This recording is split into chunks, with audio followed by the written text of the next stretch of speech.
सभी को यीशु सहाय और जय मसीह। आज के विषय में जानेंगे हेरोदेस राजा के विषय में।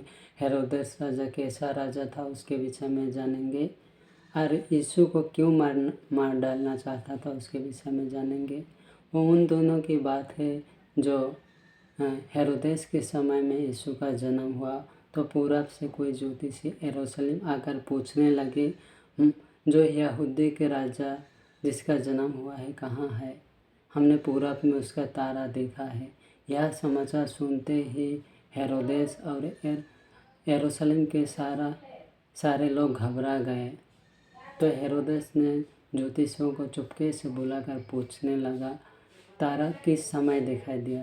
उन्होंने कुछ न कहा। हेरोदेस ने, तुम सब जाओ और बालक के विषय में ठीक ठीक मालूम करके आओ, मैं भी बालक को प्रणाम करने जाऊंगा।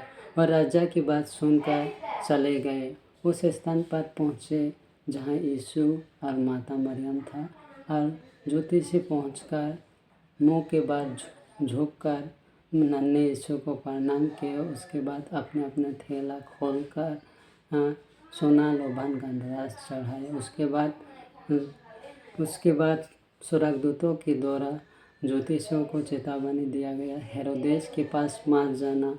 वह दूसरे मार्ग से अपने अपने देश चले गए। ज्योतिषियों के चले जाने के बाद यूसुफ को स्वर्गदूत ने सपन में दिखाई देकर कहा, हेरोदेस के पास मत जाना, इस बालक के ढूंढने पर ही कि इसे मरवा डाले।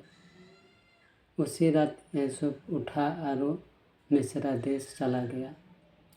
हेरोदेस यह सुना कि ज्योतिषियों ने हेरोदेस के साथ धोखा किया है, तो वह आग बबूल होकर जितने भी 2 बरस के छोटे लड़के थे सभी को मरवा डाला। और हेरोदेस के मरने तक मिस्र देश में ही यूसुफ रहा। जब हेरोदेस मर गया तो फिर स्वर्गदूत सपन में दिखाई देकर कहा, जो बालक के प्राण लेना चाहते थे वह मर गए हैं। अब तुम बालक और उसकी माता को लेकर इस्राएल के देश में चला जा। यूसुफ स्वर्गदूतों की आज्ञा मानकर इस्राएल देश में आया। यह सुना कि हेरोदेस के स्थान पर उसके बेटे को राजा बनाया जा रहा है, तो यूसुफ इस्राएल देश जाने से डरा। तो परमेश्वर के स्वर्गदूत ने यूसुफ से कहा,